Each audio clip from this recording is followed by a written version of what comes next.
آدھی بیوی۔ کہتے ہیں قاہرہ سے اسوان جانے والی گاڑی میں سوار اس عمر رسیدہ شخص کی عمر کم از کم 60 کے لگ بھگ تو ہوگی، اور اوپر سے اس کی وضاحت اور لباس ہر زاویے سے دیہاتی مگر جہاں دیدہ اور سمجھدار بندہ لگتا تھا۔ ایک اسٹیشن پر گاڑی رکی تو ایک نوجوان جوڑا سوار ہوا جو اس بوڑھے کے سامنے والی نشست پر آن بیٹھا۔ صاف لگتا تھا کہ نو بیاہتا جوڑا ہے، مگر افسوس کی بات یہ تھی کہ لڑکی نے انتہائی نامناسب لباس برمودا پینٹس کے ساتھ ایک بغیر بازوں کے کھلے گلے والی شرٹ پہن رکھی تھی، جس سے اس کی شانیں ہی نہیں اور بھی بہت سارا جسم دعوت نظارہ بنا ہوا تھا۔ مصر میں ایسا لباس پہننا کوئی اچھوتا کام نہیں ہے، اور نہ ہی کوئی ایسا لباس پہنے کسی لڑکی کو شوہرے پن سے دیکھتا یا تاڑتا ہے۔ مگر دوسرے مسافروں کے ساتھ ساتھ لڑکی کے خاوند کی حیرت دید کے قابل تھی کہ اس بوڑھے نے لڑکی کو دعوت دیدے پھاڑ پھاڑ کر دیکھنا شروع کر دیا تھا۔ چہرے سے اتنا پروکار اور محترم نظر آنے والے شخص کی حرکتیں اتنی اونچی، بوڑھے کی نظریں تھیں کہ کبھی لڑکی کے شانوں پر تو کبھی لڑکی کی اڑیاں ٹانگوں پر۔ اوپر سے مستضار یہ کہ بوڑھے نے اب تو باقاعدہ اپنی تھوڑی کے نیچے اپنی ہتھیلیاں ٹیک کر گویا منظر سے تسلی کے ساتھ لطف اندوز ہونا شروع کر دیا تھا۔ بوڑھے کی ان حرکات سے جہاں لڑکی بے چین پہلو پر پہلو بدل رہی تھی، وہیں لڑکا بھی غصے سے تلملا رہا تھا۔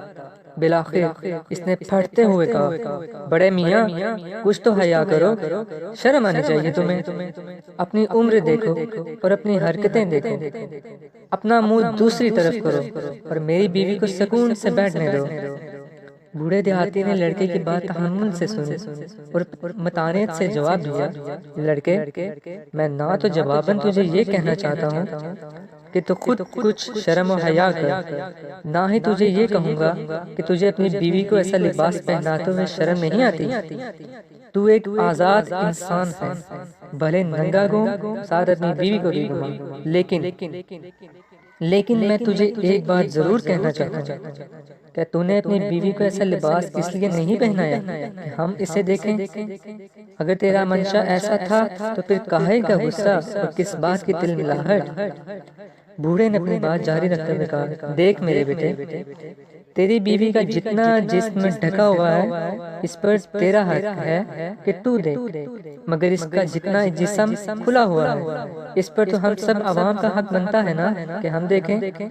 اگر تجھے میرا قریب ہو کر تیری بیوی کو دیکھنا برا لگا ہے تو میرا نہیں، یہ سب میری نظر کا قصور ہے جو کمزور ہے اور مجھے دیکھنے کے لیے نزدیک ہونا پڑتا ہے۔ بوڑھے کی باتیں نہیں، اچھا درس تھا مگر ذرا ہٹ کر۔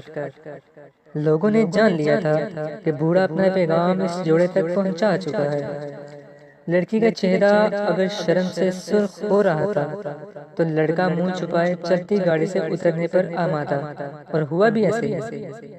اگلے اسٹیشن پر لڑکے نے جب گاڑی سے اترنے کے لیے باہر کی طرف لپکنا چاہا تو بوڑھے نے پیچھے سے آواز دیتے ہوئے کہا، بیٹے ہمارے دیہات میں درخت پتوں سے ڈھکے رہیں تو ٹھیک، ورنہ اگر کسی درخت سے پتے گر یا جھڑ جائیں تو ہم اسے کلاڑی سے کاٹ کر تنور میں ڈال دیا کرتے ہیں۔